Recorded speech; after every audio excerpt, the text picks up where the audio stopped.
Livro de Jonas, capítulo 3, nós vamos ler uma porção de versículos a partir do versículo número 1. Veio a palavra do Senhor segunda vez a Jonas, dizendo: levanta-te, vai à grande cidade de Nínive e proclama contra ela a mensagem que eu te dou. Levantou-se Jonas e foi a Nínive, segundo a palavra do Senhor. Ora, Nínive era uma grande cidade de 3 dias de jornada. No primeiro dia, Jonas começou a percorrer a cidade e clamava: ainda 40 dias e Nínive será subvertida.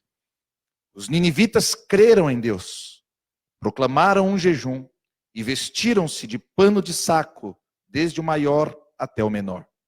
Quando a notícia chegou ao rei de Nínive, levantou-se ele do seu trono, tirou de si as suas vestes reais, cobriu-se de pano de saco e assentou-se sobre cinzas. Então ele fez uma proclamação que se divulgou em Nínive. Por mandado do rei e dos seus nobres, não provem coisa alguma, nem homens, nem animais, nem bois, nem ovelhas, não comam nem bebam água. Mas os homens e os animais estarão cobertos de pano de saco e clamarão fortemente a Deus e se converterão, cada um do seu mau caminho e da violência que há nas suas mãos. Quem sabe se Deus se voltará e se arrependerá e se apartará do furor da sua ira, de sorte que não pereçamos? Quando Deus viu as obras deles e como se converteram do seu mau caminho, Deus se arrependeu do mal que tinha dito lhes faria e não o fez. Amém? Pai, em nome de Jesus, te agradecemos pela tua palavra, que é sempre rica, que é sempre poderosa, que é sempre proveitosa, Senhor, para operar em nós os teus propósitos e o teu querer. Senhor, tira todo o impedimento desta noite. Senhor, tudo aquilo que porventura queira roubar a atenção dos corações aqui presentes, que seja repreendido desde agora, em nome de Jesus. Que saia todo o cansaço, esgotamento físico, espiritual, mental, mas que a tua palavra seja como um pão para a nossa alma. Que a tua palavra seja como água para o nosso espírito. E possamos compreender a tua vontade. Em nome de Jesus. Amém. Amém. Pode se assentar. No culto de doutrina de hoje,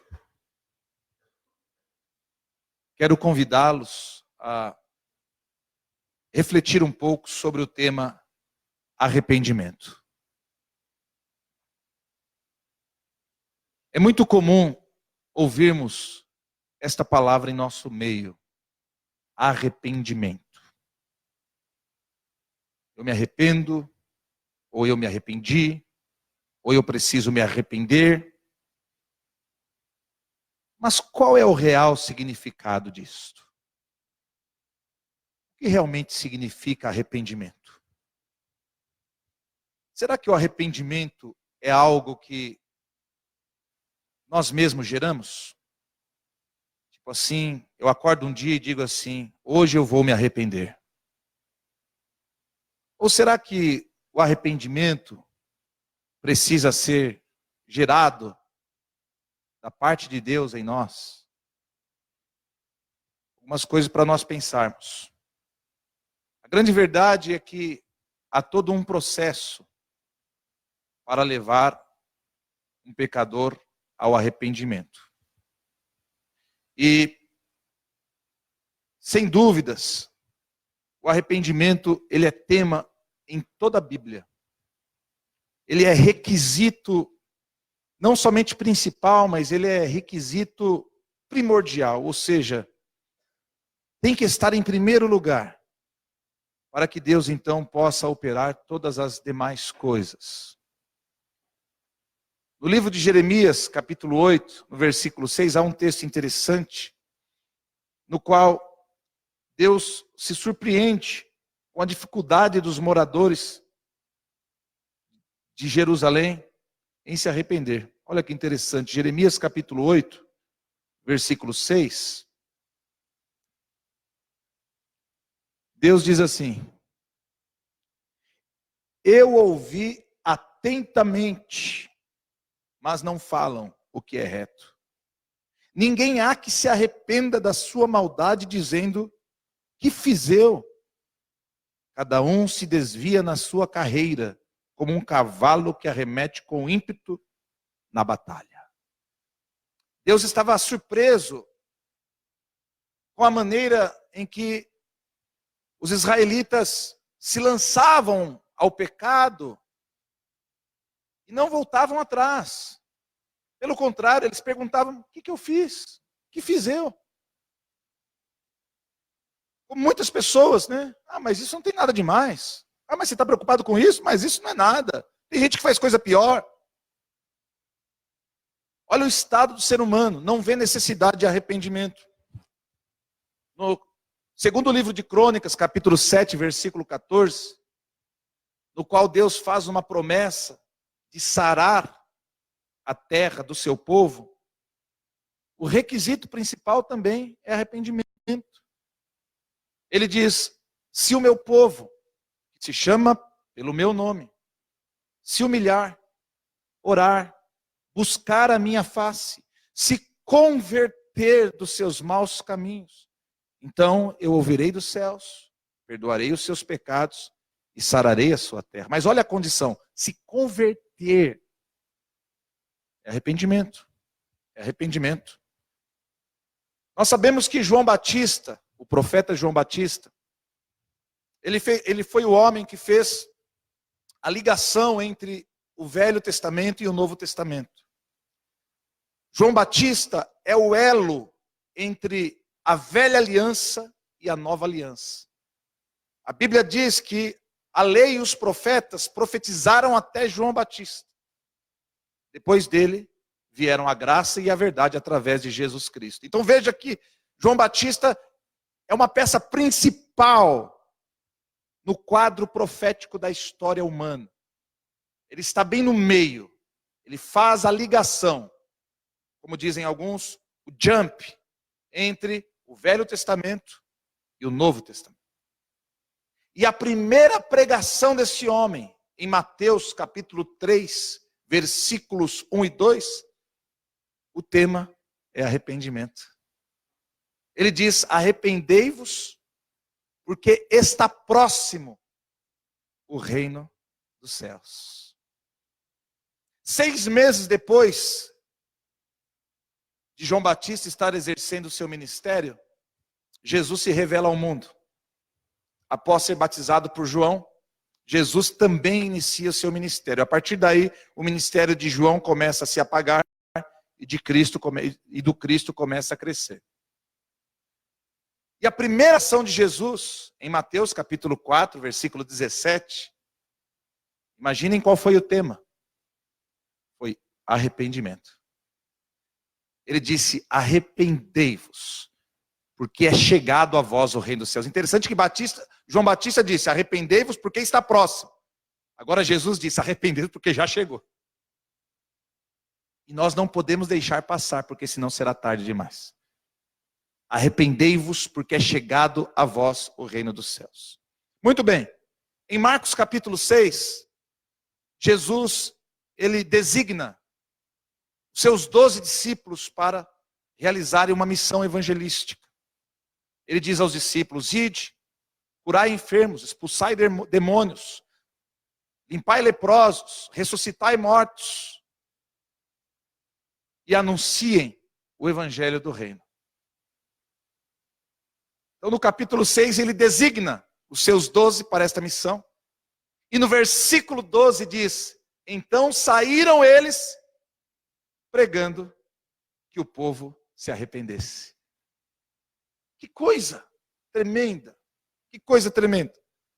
Lá em Atos capítulo 2, nós sabemos que é o capítulo onde a igreja oficialmente nasce, batizada com o Espírito Santo. Nós sabemos que Jesus instituiu a igreja em Mateus capítulo 16, versículo 18, quando ele diz: eu te digo, Pedro, que tu és pedra, mas sobre esta pedra eu edificarei a minha igreja, e as portas do inferno não prevalecerão contra ela. Jesus anuncia aí o estabelecimento da igreja, mas o nascimento oficial da igreja é em Atos capítulo 2, com a descida poderosa do Espírito Santo. E depois deles terem experimentado este poder, a primeira pregação de Pedro, em Atos capítulo 2, versículo 38, imagine qual é? Arrependimento.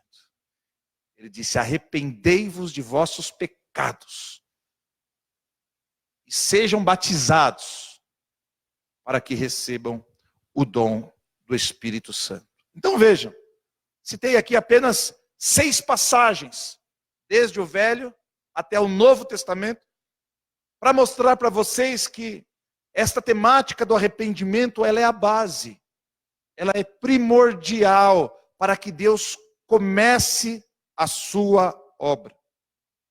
Arrependimento significa mudança de propósito. Mudança de propósito. Arrependimento não é ladainha. Tá bom, vai, eu me arrependo. Arrependimento não é, tá bom, vai, eu errei. Não, não é assim. Arrependimento, ele causa um choque tão grande na vida da pessoa, que a partir daquele dia, ela se torna uma pessoa completamente diferente. Imagina você que você tem um vizinho que é baderneiro, bagunceiro, maloqueiro, maconheiro e tudo que é eiro.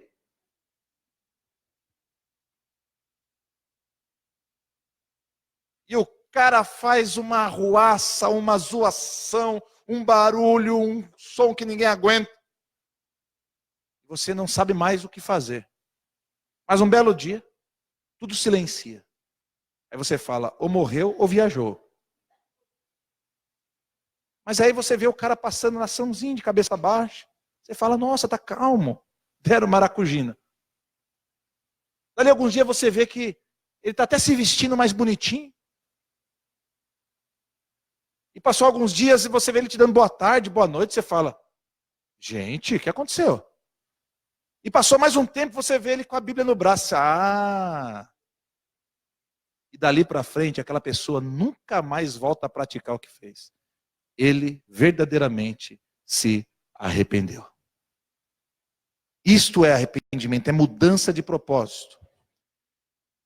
E eu escolhi para esta noite, para nós compreendermos melhor sobre o arrependimento, a vida, ou melhor dizendo, a pregação de Jonas na grande cidade de Nínive. Nós sabemos que Nínive era a capital da grande nação da Assíria. Não é Síria, é Assíria. Um grande império que dominou o mundo antigo por pelo menos 2 séculos. Os assírios eram conhecidos pela sua violência, pela sua brutalidade e pela sua falta de misericórdia. Quando eles invadiam uma cidade, eles não tinham dó de ninguém. De ninguém. Conta a história que quando a Síria conquistava uma cidade, ela degolava todos os moradores daquela cidade e fazia uma pilha com todas as cabeças na porta da cidade assim, dizendo, é isto que vai acontecer com a cidade que se levantar contra a grande Assíria. Se quando eles chegassem numa cidade para invadi-la, houvesse mulher grávida, eles passavam a espada para que a criança caísse no chão. Eles matavam crianças de braço, de peito, homens, jovens, velhos, eles não tinham piedade de ninguém. Era uma cidade de 120 mil habitantes. aproximadamente o tamanho de Pirituba. Vocês sabem que Pirituba engloba Parque São Domingos, Jardim Regina, Vila Zate, Vila Mirante. Pirituba é grande. Pirituba tem cerca de acredito que 140 mil pessoas, mais ou menos, habitantes. A Nínive, a capital da Síria, a capital, tinha 120 mil habitantes. Era uma grande cidade. Para o mundo antigo, era uma grande cidade. E é nesta cidade, mergulhada no sangue, na violência, na maldade, na perversão, que Deus ordena ao profeta Jonas: vá e anuncie a minha palavra aos ninivitas. A primeira coisa que eu aprendo com esta passagem é que, para que haja arrependimento no coração do pecador, o confronto da pregação é necessário. Não há outra maneira do pecador se arrepender se não for pelo confronto da pregação. Nos versículos 1 e 2 do capítulo 3, se você não fechou a Bíblia, diz: veio a palavra do Senhor segunda vez a Jonas, dizendo: levanta-te, vai à grande cidade de Nínive e proclama contra ela a mensagem que eu te dou. Você sabe o que significa confronto? É irmos contra alguém. Quando falamos que para que haja arrependimento, o confronto da palavra é necessário, isto significa que é importante que a palavra venha contra nós. Contra. A palavra precisa vir contra nós. Nunca procure discursos que sejam agradáveis aos teus ouvidos. Por isso que eu tenho muita resistência com este tipo de pregação de autoajuda. Você pode, você consegue, a tua força está em você. Muito perigoso. Tenho muita preocupação com coaching entrando na igreja. Posso falar sobre este assunto um outro dia. Muito perigoso. Tinha até um cântico antigo que fez muito sucesso, chamava Campeão. Não sei se vocês se lembram desse louvor, Campeão. Né? Dizia assim a letra. O começo. O começo dizia assim: acredite, é hora de vencer. Não, acredite, é hora de vencer. E esta força vem de dentro de você. Sabe o que é isso? Agnosticismo.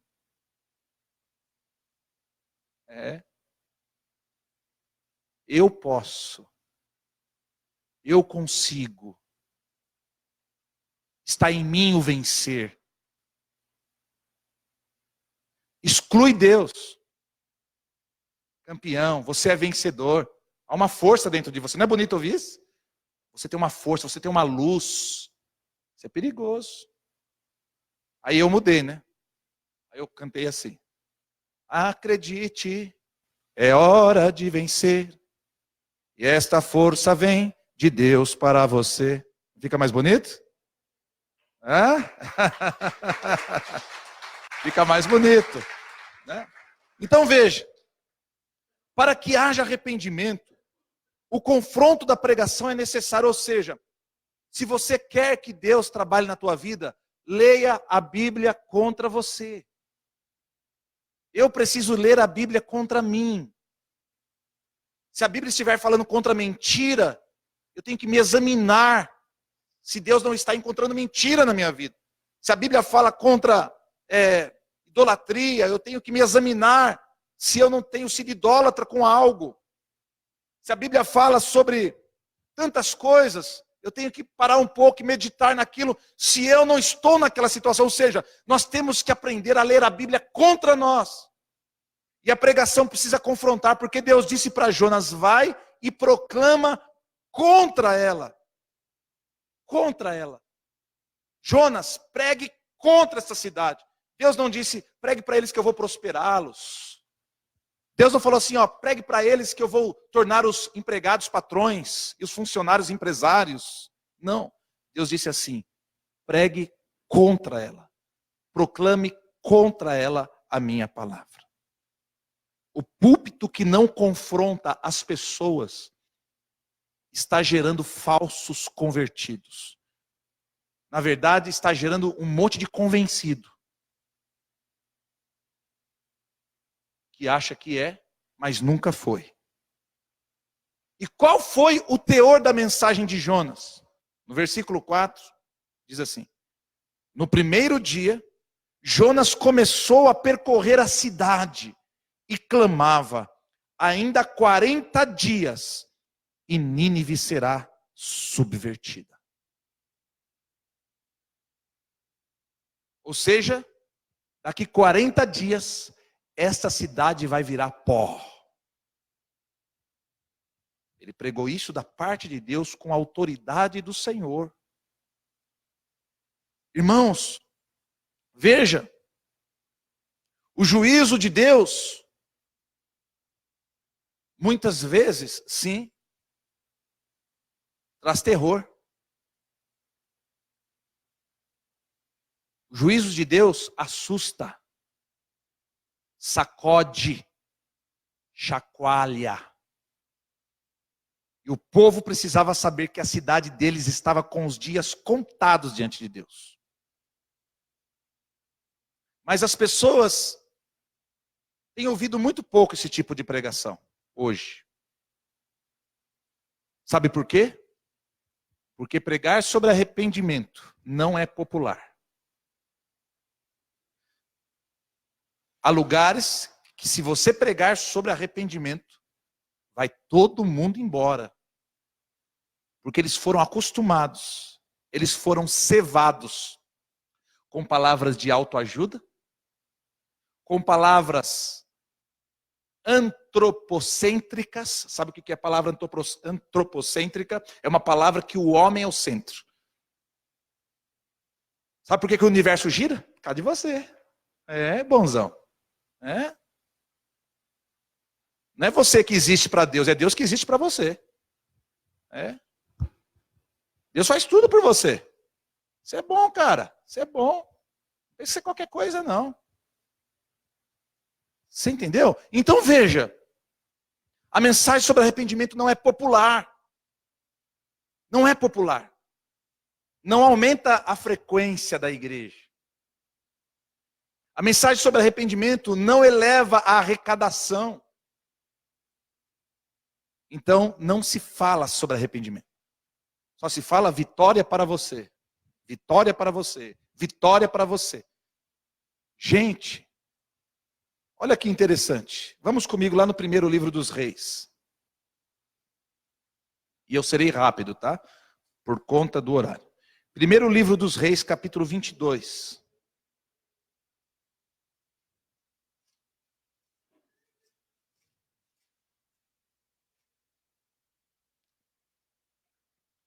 Primeiro livro dos Reis, capítulo 22. Versículos 7 e 8.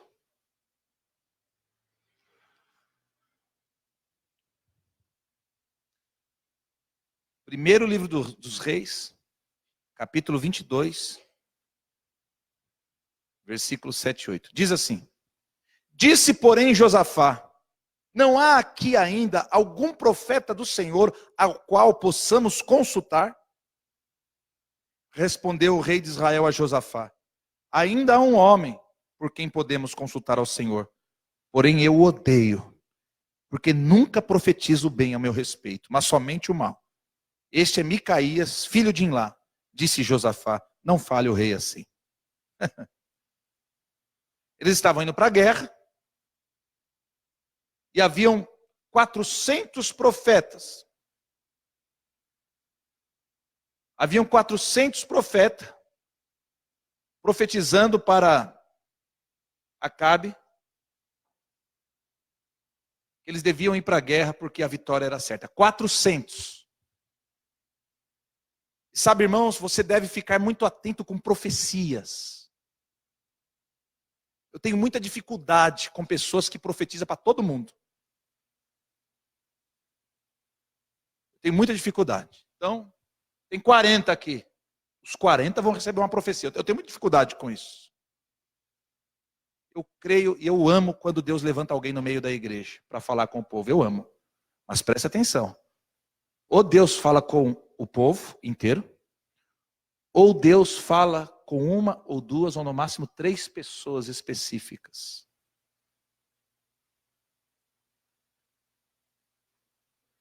Aqueles profetas, 400, estavam profetizando só coisas boas.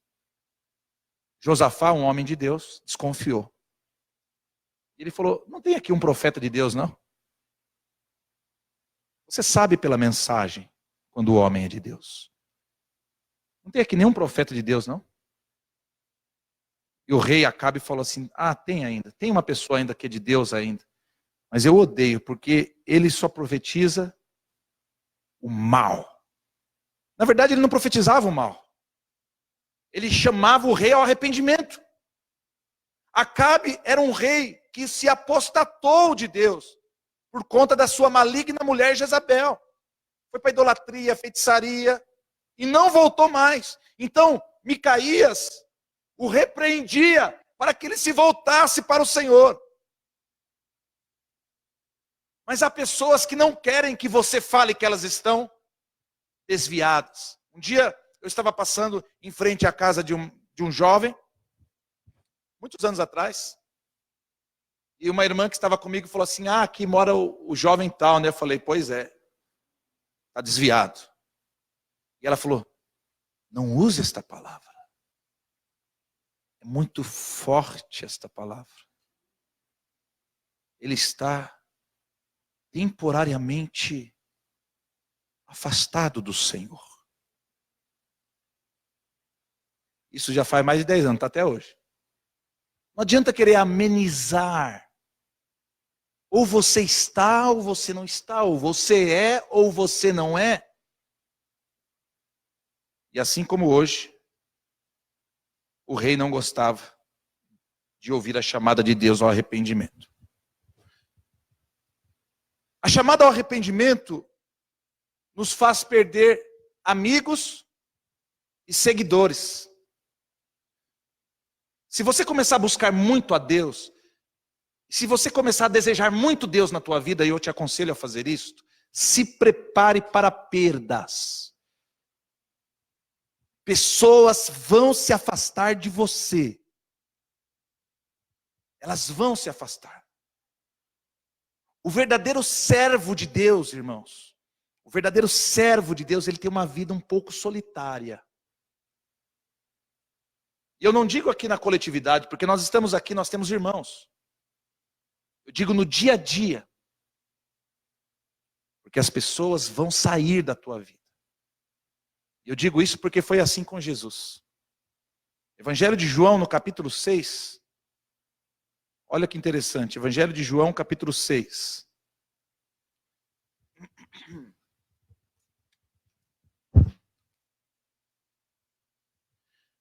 Versículo 60. João 6, 60. Olha só. João 6, 60. Diz assim. Muitos de seus discípulos, ouvindo isto, disseram, duro é este discurso, quem o pode ouvir? Versículo 66. A partir de então, muitos dos discípulos voltaram atrás e já não andavam com Jesus. Jesus foi abandonado pela multidão. Se você ler o capítulo 6, você verá que foi a multidão que ele multiplicou os pães. Ele multiplicou os pães, porque Jesus sempre fazia assim. Jesus primeiro ele pregava, depois ele fazia o milagre. Dessa vez ele fez ao contrário. Primeiro ele fez o milagre, depois ele pregou. Quando ele fez o milagre da multiplicação, tinha 5.000 homens, fora mulheres e crianças, para comer aquele pão delicioso, quentinho vindo do céu. Mas quando ele pregou, foi todo mundo embora. Só ficou os 12. A multidão muitas vezes é assim. Só vai a Deus se estiver doente. Só vai a Deus se estiver passando fome. Só vai a Deus se estiver desempregado. Só vai a Deus se estiver com problema na família. Só vai a Deus se estiver com isso. Só vai a Deus quando é suprido. Desaparece. Não permanece. E Jesus, quando viu aquela multidão indo embora, por conta da pregação dele, que acharam dura, ele perguntou aos seus 12, e vocês? Não querem ir também? Os únicos 12 que ficaram, na pessoa de Pedro, disseram aqui no versículo 68, Senhor, para quem iremos nós? Tu tens as palavras da vida eterna. Gente, preste atenção. A palavra que confronta não é popular. A palavra que confronta nos faz perder amigos e seguidores. Mas a palavra que confronta é a única que pode produzir o verdadeiro arrependimento no coração das pessoas. Arrependei-vos. Agora vamos falar sobre o processo do arrependimento. Versículos 5 e 6 de Jonas 3. Os ninivitas creram em Deus depois da pregação. Proclamaram um jejum e vestiram-se de pano de saco, desde o maior até o menor. Quando a notícia chegou ao rei de Nínive, levantou-se ele do seu trono, tirou de si as suas vestes reais, cobriu-se de pano de saco e assentou-se sobre cinzas. O primeiro passo do arrependimento, no processo do arrependimento, é a reflexão sobre a mensagem. É por isso que você precisa prestar atenção no que você ouve. O que você está ouvindo? Funk? O que você está ouvindo? Que tipo de palavra está entrando no teu coração? Cuidado. Você pode estar se matando por dentro, dependendo daquilo que você está ouvindo. A comunicação negativa é poderosa para nos destruir e tirar de nós toda a confiança no Senhor. A Bíblia diz que se nós queremos ter fé, precisamos ouvir a palavra. Romanos capítulo 10, versículo 17 diz assim: a fé vem pelo ouvir, e o ouvir a pregação da palavra de Deus. Quando estiver dirigindo, coloque uma pregação. Se estiver no ônibus, na condução, coloque uma pregação. Se estiver em casa fazendo um serviço de casa, coloque a pregação. Se no teu trabalho é possível. Às vezes, quando eu estou trabalhando aqui no escritório da igreja, às vezes não, sempre, toda semana, eu gosto sempre de ouvir uma pregação. Sempre a pregação do dia. Escolho lá uma de 1900 e bolinhas, porque hoje em dia não tem mais pregação boa para ouvir. Escolho lá uma de 1900 e bolinha e começo a ouvir. Porque eu preciso manter a minha fé. Você precisa manter a tua fé. E precisamos refletir sobre a mensagem, porque a reflexão a respeito da mensagem é o primeiro passo do processo do arrependimento. Tiago capítulo 1, versículo 23 ao 25. Olha só, Tiago capítulo 1, do 23 ao 25. Se alguém é ouvinte da palavra e não cumpridor, é semelhante ao homem que contempla no espelho o seu rosto natural e depois de se contemplar a si mesmo, vai-se logo e se esquece de como era. Aquele, porém, que atenta bem para a lei perfeita, a da liberdade, e nela persevera, não sendo ouvinte esquecido, mas executor da obra, este será bem-aventurado no que realizar. Então você vem à igreja e ouve uma linda pregação sobre qualquer assunto. Por exemplo, se houve uma pregação sobre disciplina, você fala, meu Deus, como eu estou indisciplinado. Senhor, eu preciso mudar. Só que você sai daqui, você esquece tudo e continua indisciplinado. Você vem aqui, ouve uma linda pregação sobre oração, você fala, nossa, eu não sabia que a oração tem este poder, que coisa maravilhosa, que bom que eu vim hoje. Mas você sai daqui, e você se esquece e continua uma vida sem oração. A Bíblia diz que quando nós ouvimos a mensagem e não refletimos nela, nós a esquecemos, nós somos semelhantes ao homem que se olha no espelho e quando vira as costas ele esquece qual era a sua aparência. Deus espera que à medida que nós ouçamos a mensagem, à medida que nós ouvimos a mensagem, Deus espera que aquela mensagem imprima a imagem de Deus em nós. Se havia mentira em nós, não haverá mais. Se havia mundanismo em nós, não haverá mais. Se havia ira em nós, não haverá mais. Se havia falta de perdão, não haverá mais. Porque agora, através da mensagem, Deus imprimiu a sua imagem em mim. Quando Jonas disse, ainda 40 dias, e Nínive será subvertida, os ninivitas comeram aquela pregação. Eles ficaram abalados com aquela pregação. E aí veio o segundo passo. A proclamação da mudança. Proclamaram um jejum. O que é proclamar? Proclamar é você divulgar. É você dizer a partir de hoje. Proclamar. Todos os cidadãos proclamaram um jejum. Declararam publicamente que não queriam mais continuar naquilo que estavam fazendo. Não quero mais. Não quero mais. Nós temos um irmão em Cristo, e eu o conheço há muitos anos. Não vou dizer quem é. E ele trabalhava com... Você já viu aqueles homens que passavam na rua, trocando ouro por bicho de pelúcia? Lembra disso? Né? Ele trabalhava naquilo. Então, ele dizia, né, que comprava ouro das pessoas. E se não era ouro, mas era uma joia assim, mais ou menos de valor, ele trocava pelo bicho de pelúcia. Então, se fosse ouro, ele comprava. Mas se fosse assim, mais ou menos, trocava pelo bicho de pelúcia. Só que ele nunca comprava. Porque ele disse, pastor, nós tínhamos um produto. A pessoa vinha com aliança de ouro, anel de ouro, aquelas coisas caras de família. Eu falava assim, ó, se for ouro, vai ficar normal. Se não for ouro, vai pretejar na hora. Nós tínhamos um produto que quando nós passava no ouro, o ouro pretejava. A pessoa falava, não acredito.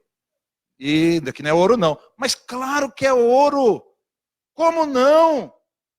Não, isso daqui não é ouro não. Aí eu ficou preto. Não, mas isso daí é de família. Nossa, toda a vida pensei que isso era ouro. Mas não é. A pessoa falava, que coisa, para que eu vou querer essa bijuteria aí? Aí dá um urso para ela. Ganhou um urso, pronto. É melhor do que essa. E era ouro. Como ganhava dinheiro nessa época? Mas no dia que ele aceitou Jesus, ele começou a frequentar a igreja. Ele começou a ouvir as pregações, e nós começamos a fazer culto no lar dele. Tá? Um dia ele falou, pastor, eu preciso falar um negócio aqui, sabe? Ele falou, pastor, eu não posso mais trabalhar nesse emprego. Eu vou ficar desempregado, mas não vou mais fazer isso. E ele ficou, irmãos. Olha que ele passou um apuro de mais de ano desempregado, porque ele só sabia fazer aquilo. Mas por que ele teve essa mudança? Porque ele refletiu na mensagem e proclamou que era hora de mudar de vida. Reflexão na mensagem, proclamação da mudança, humilhação diante de Deus. Sabe o que significa vestir-se de pano de saco? Era tirar as suas roupas e pegar saco de farinha mesmo. Saco de farinha e vestir. Né? Tirava sua roupa e vestia. Não penteava o cabelo, não fazia nada. Era um sinal de humilhação diante de Deus. Seria como se eu falasse hoje para as irmãs, irmãs, vamos fazer um tempo de humilhação diante de Deus. Vamos, pastor. 6 meses sem pintar o cabelo. Ai. Não. 6 meses sem maquiagem. sem salto alto. Vamos andar de chinela havaiana, todo mundo. Vai trabalhar lá na Paulista de chinela havaiana. A havaiana tá chique. Por quê? Vestir-se de pano de saco significa: abro mão da minha vaidade. Abro mão do meu capricho pessoal, para que Deus tenha misericórdia de mim. Foi isso que os ninivitas fizeram. Toda a população vestida de pano de saco. Humilhação diante de Deus. Muitas vezes, irmãos, nós precisamos ferir o nosso orgulho. Nosso orgulho está inchado. Nosso orgulho está cheio. Nós precisamos feri-lo de morte. Nos achegando diante de Deus com humildade.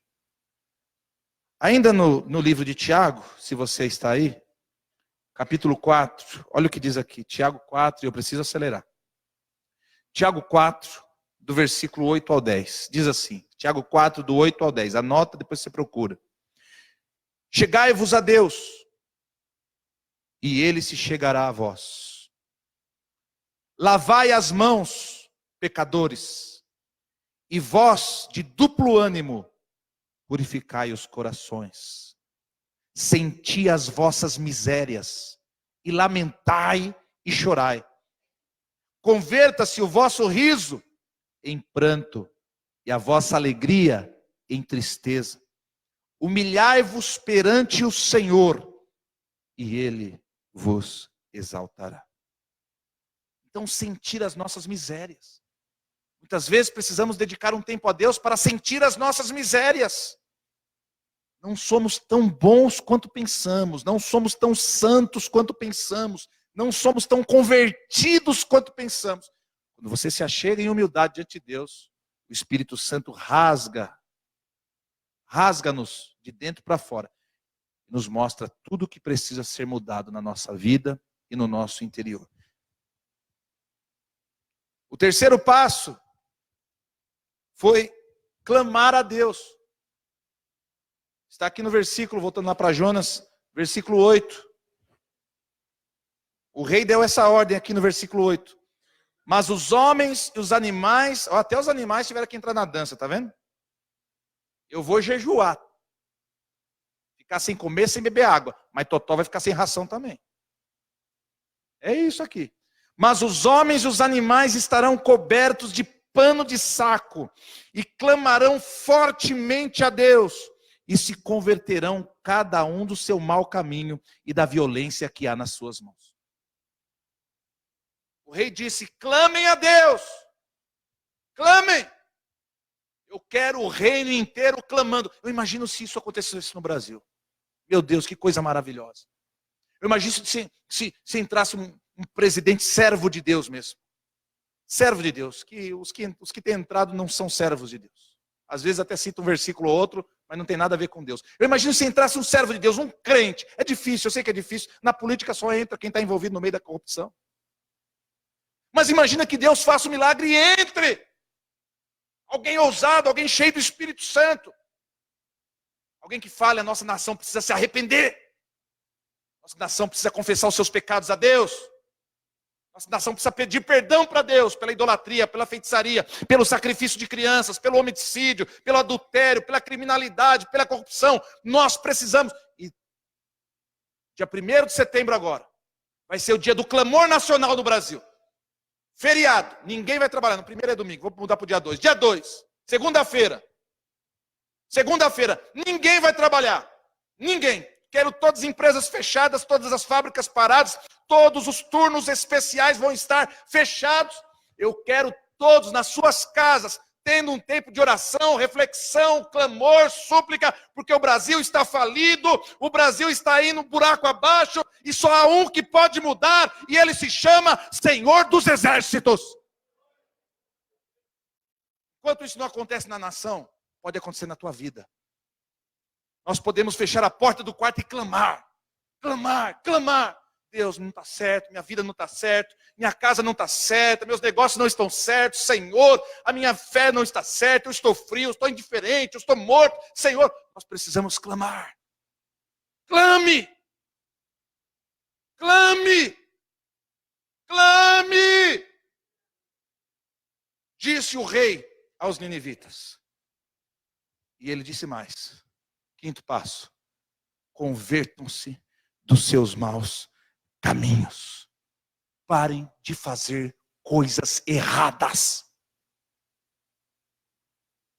E aí?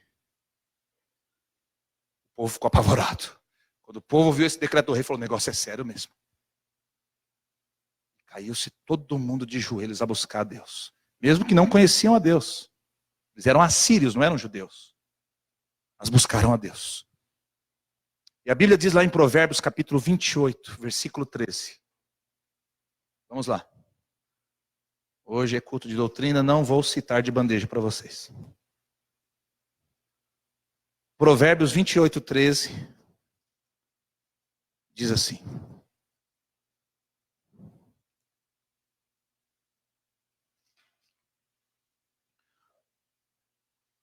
O que encobre as suas transgressões nunca prosperará. Mas o que as confessa e deixa alcançará misericórdia. O que fica cobertando o que faz de errado nunca encontrará a graça de Deus. Nunca, nunca. Mas o que confessa e para com isso, esse alcançará misericórdia. Processo do arrependimento. Ouvir a mensagem, refletir na mensagem, proclamar a mudança, humilhar-se diante de Deus, clamar e converter-se. Acabou. Agora é importante dizer que o verdadeiro arrependimento, ele transparece nas obras. Não digamos eu me arrependo. Simplesmente nos arrependamos. Vamos parar de falar. Vamos fazer. Olha o que diz aqui no versículo 10, voltando aqui para Jonas. Jonas 3, 10, só na partinha A do versículo. Quando Deus viu as obras deles, só até aí. Quando Deus viu as obras, Deus viu. Lembra do exemplo do rapaz, do vizinho bagunceiro que eu dei? Você viu mudança naquele vizinho. Ele não te falou nada, ele não veio falar, sou crente agora, viu, sou evangélico. Não falou nada. Simplesmente o tempo foi passando e você foi vendo que mudou a vida. A Bíblia está dizendo que Deus viu as obras. Deus vê tudo, hein? Deus vê tudo. Deus vê tudo. E Deus viu que eles mudaram. O verdadeiro arrependimento, ele transparece nas obras. Deixemos o que nós fazemos falar mais alto do que o que nós falamos. Vou repetir. Deixemos o que nós fazemos falar mais alto do que o que nós falamos. Não precisamos ficar dando carteirada de evangélico por aí. Se nós somos, as pessoas vão ver. Não preciso ficar dando carteirada de pastor por aí. Se eu sou, as pessoas vão ver. Não falemos, façamos. Deixemos a luz de Cristo e a luz de Deus transparecer através de nós. Além de lágrimas e palavras, o arrependimento tem obras. Olha que arrependimento inútil de Faraó. Não sei se vocês têm, todos aqui têm familiaridade com a Bíblia. Quando Deus enviou as 10 pragas sobre o Egito, na primeira praga, Faraó chamou Moisés e falou, Moisés, eu me arrependo. Eu me arrependo de ter afrontado a Deus. Ore para que Deus tire esta praga. E Moisés orou, a praga parou. E Faraó continuou pecando. Deus mandou outra praga. E Faraó falou, agora eu me arrependo. Por que eu fui fazer isso? Agora eu me arrependo, me perdoa. Ora para Deus tirar esse mal do Egito. Moisés orava. E assim foi 10 vezes. E 10 vezes ele falando que tinha se arrependido, não se arrependeu. Porque era só lágrimas e palavras. Mas engulamos as palavras e enxuguemos as lágrimas, que quando o sol nascer amanhã, nós saiamos da cama uma pessoa diferente. E quando Deus começar a ver que nós mudamos, Ele mesmo trabalhará em nosso favor. Aleluia! E o que acontece quando Deus encontra verdadeiro arrependimento? Eu termino aqui. Ele retira a nossa condenação. O pecado, gente, traz condenação. Aprenda isto. Sempre terá uma consequência. Há pecados que as consequências são mais estardalhantes, né? Você mata alguém. Pronto. Vai sair até no Cidade Alerta. Vai cair no cadeião de Pinheiros. Né? Olha que consequência doida. Mas há pecados que vão te matar lá dentro. Vão cortar a tua comunhão com Deus. Você vai perder a vontade de ir para a igreja. Você não vai ter mais vontade de orar, nem de ler a Bíblia. Você está sendo envenenado pelo teu próprio pecado. Quem te olha de fora, está tudo bem, não está acontecendo nada. Mas você sabe que há algo errado. Mas quando Deus encontra em nós verdadeiro arrependimento, Ele retira esta condenação que o pecado estava nos trazendo. Versículo 10. Quando Deus viu as obras deles e como se converteram do seu mau caminho, Deus se arrependeu do mal que tinha feito, que tinha dito que lhes faria, e não o fez. A obediência, presta atenção, a obediência nos transporta da morte para a vida. A tua fé revive, o teu ânimo revive, a tua vida espiritual revive, tua vontade de viver revive. Parece até uma redundância, a vontade de viver revive, mas é isso mesmo. Quantos casos de suicídio, gente? Pessoas tirando a própria vida. Eu conheci uma jovem que tomou chumbinho com Coca-Cola. Mas a família, que orava muito por ela, e eu orei muito também. Deus ouviu as nossas orações e livrou-a da morte. Ela me disse, ela ficou em coma no hospital. Os médicos disseram, ixi, já está derretendo tudo por dentro. E ela disse que se abriu um túnel negro que rodava e ela caiu dentro desse túnel. Diz que ela caía e ela sabia que estava indo para o inferno. Lá caindo, ela conversou com Deus e disse, Senhor, por favor, me dá mais uma chance.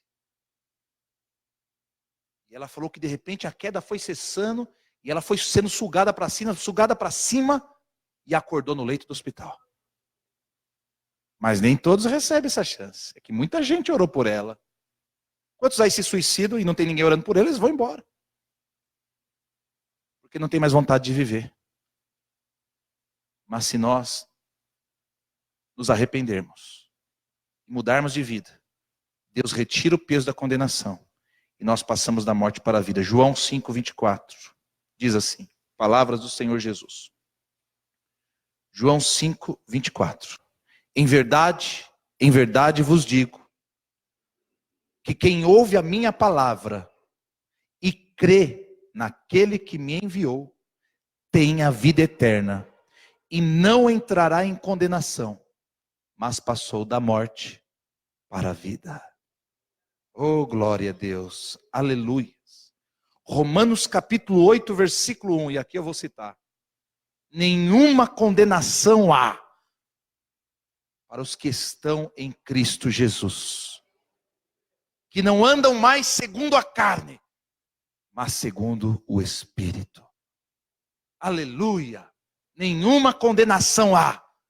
A condenação é tirada quando há arrependimento, quando há abandono do pecado, quando há mudança de vida. Deus tira o peso da condenação, Deus tira a consequência destruidora do pecado. Mas o arrependimento é testificado pelas nossas obras. Pelas nossas obras. A Bíblia diz que os ninivitas se arrependeram. E Deus não os destruiu. Deus está sempre pronto a mudar conosco, se nós mudarmos para Ele.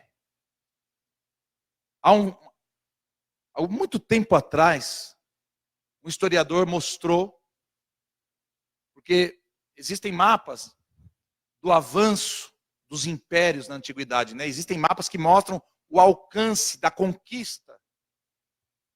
De tal a tal ano, o Império Assírio dominava daqui até aqui. Depois eles ampliaram para cá, para cá, para cá. Nesse levantamento que eu fiquei sabendo há muito tempo atrás, uns 12 anos atrás, 15 anos atrás, esse historiador mostrou que teve um período na história da Síria de 70 anos que eles pararam de crescer. Eles estacionaram. Eles vinham assim engolindo todas as nações ao redor. De repente, sem explicação nenhuma na história, eles pararam de crescer. E ficaram parados por 70 anos. Depois cresceram mais um pouco e veio o juízo. A Síria foi destruída. Mas esses 70 anos, acredita-se, foi o período que eles se arrependeram, mudaram de vida e ficaram contentes com o seu próprio quintal. Sabe, gente, nós precisamos entender que Deus espera isto de mim e de você. É a base. Sem arrependimento, Deus não pode começar nada nas nossas vidas. Vamos mudar? Vamos buscar isso em Deus? Ninguém se muda, essa é a grande verdade. Mas se nós nos achegarmos mais a Deus, Ele nos mudará pelo seu poder, amém?